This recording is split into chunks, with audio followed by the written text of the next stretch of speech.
So what I would like are your suggestions how to make sense of all the different stories we collected. Now, why? Actually, I have two purposes. Or you. One is one professor of the United States that we interviewed here 2 weeks back. When I asked him, can you suggest us how to be more efficacious in communicating to the public the kind of work that United Nations is doing for the achievement of the Millennium Development Goals? He suggested me, which I was following, give faces to the project, humanize them, bring the people behind. Now, so one is you are one of those faces. Okay. You have been one who worked for that. Okay. Huh? So just let the people know that who are the people behind the scenes. No? When they see the document of the paper, the official statement, the graphic, the economic figures, but they don't see the people behind those figures, and you are one of them. Okay. So how you were humanizing. Okay. So, but what I need for the work is some sort of suggestion from you how to weave the stories together. We follow stories of individual projects, projects of women empowerment, projects of poverty alleviation, projects of education, and we've seen stories of beneficiaries, stories of people working. But how is the global picture? How can we weave the stories together? What sense can we make of these many stories so to bring something that is a common story? There's some sort of suggestions. I'm editing the material now. So some suggestions. Also on the basis of the conversation we had last evening. Just your feedbacks of that conversation where I express what I would like to do. So now you have been there in the field much more than what I will be able to see throughout field research. And you held my objectives. Okay. But yes, so suggestions, indications, and explanations of how to go about it. Okay, that's a tough one.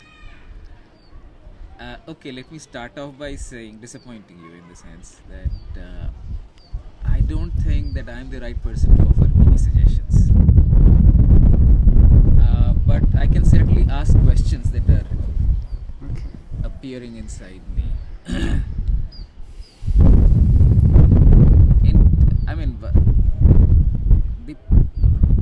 Why I said I wouldn't like to offer suggestions is that the way I see it, what I'm trying to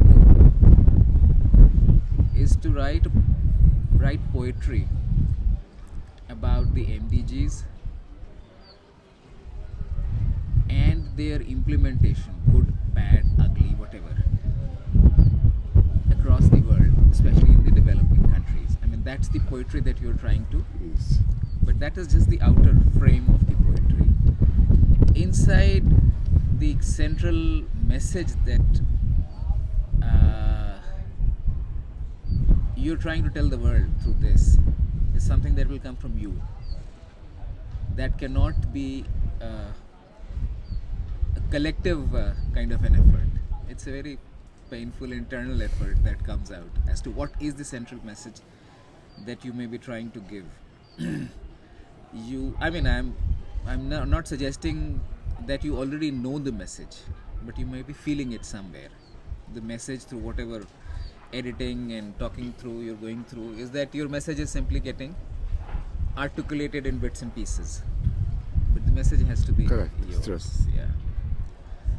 So the one part is that you have to give out that central message. Others cannot give. Others at best can simply reflect what they are seeing, and I'm one of them. The second part of it is that again, continuing with the notion that the work is poetry in the making, is that every poetry in the making has some words and some silences. And a poetry is incomplete if you just concentrate on the words and forget the silences. I mean, often the silences are far more important than the words themselves. So when you're trying to compose this poetry on the MDGs and their implementation, it would be useful for you to just think of this entire thing as poetry with silences and with words. So the silences will be also speaking something, and that is part of your poetry. What are the silences speaking to you, and what is that you would like to convey to the rest of the world? So that is in terms of how you could look at that poetry. But clearly, on my own part, I'm fascinated by this entire idea of trying to look at the MDGs, and you're coming at it from a somewhat unhappy stance. What do you mean unhappy? I'll explain that the MDGs are not being pursued with passion by everybody. There is a certain amount of unhappiness inside you, and that is how you're going forward.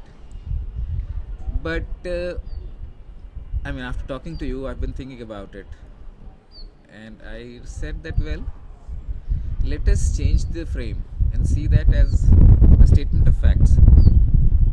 I might be happy or I might be unhappy about it, which is a very different thing. But let's look at it from the statement of facts, and that is the fact is that the MDGs are being implemented differently across the globe.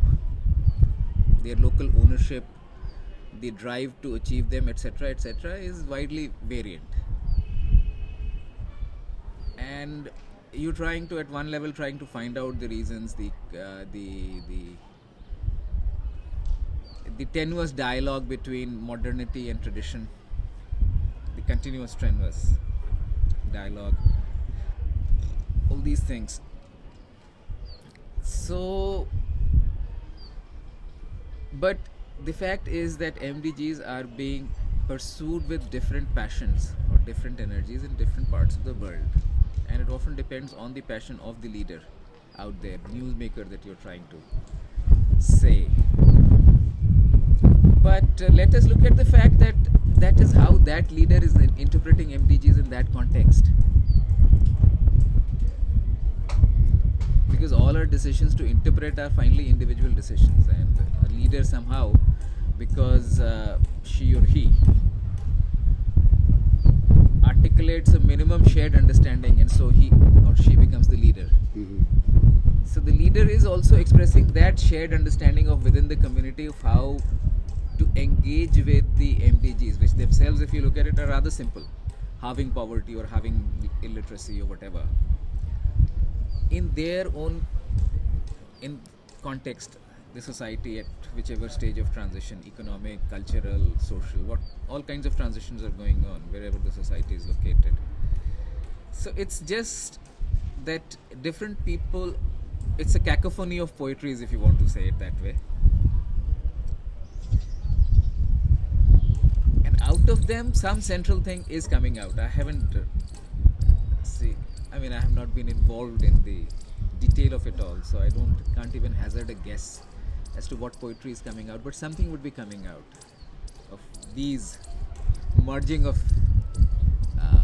50 or 100 different cacophonies or poetries or whatever you might like to call it, that has happening. Yeah. And your work experience, where did you find those silences that you suggested me also to search? I find that intuition very nice, to search for the poetry of the silences. But in order to understand it better, maybe you can try to express me the silences or the work of MDGs that you encountered. Look, the silences are heavy, and most of us, most of my working life, I have not really been very strongly aware of those silences, and the silences stem from the fact of the silence of the voice of the beneficiary. Voice of beneficiary is a somewhat loose term. The agency of the beneficiary, that the beneficiary should be deciding a lot of the things. The way I've been a development practitioner, and invariably there is a country strategy or the strategy of the government, and then that gets translated into smaller blocks and finally blocks for implementation, which is a nice thing for implementation. But the fact is that the voice or the agency of the beneficiary is silent, and so we keep going all over the place. Sometimes the beneficiary responds. Explain better in a language that the more the common people understand. What do you mean that the voice of the what do you mean by beneficiary, and what is in what sense the voice of beneficiary is silence? Okay. Let me try to explain it. A beneficiary, from the normal public point of view. From the normal public perspective. I mean, most of us who work in development are there because we see that there is a big section or a big part of the society that is poor or underdeveloped, and we should raise at least their quality of living or quality of life, those kinds of things, to a certain minimum level that is considered to be human. I mean, kind of comes from that. Dignified. Humanly dignified level. Humanly dignified level. So all of us work under that kind of a framework, that there is a set of people who do not live a life with adequate human dignity, and as concerned fellow citizens of either the country or the world, we should be making efforts to bring them up to that level. So this is a big enterprise, has been going on for several hundred years across the world. I mean, that is how large part of modernization is happening. But it is driven by a central engine. Somebody makes decisions about what should be done, and then it gets implemented, which is very good from the implementation perspective, that you can manage the quality of what is being done.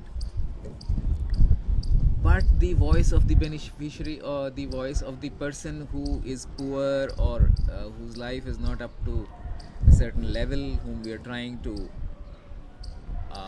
help come up, that individual's voice, that person's voice is not heard, because we kind of go towards managerial efficiency better.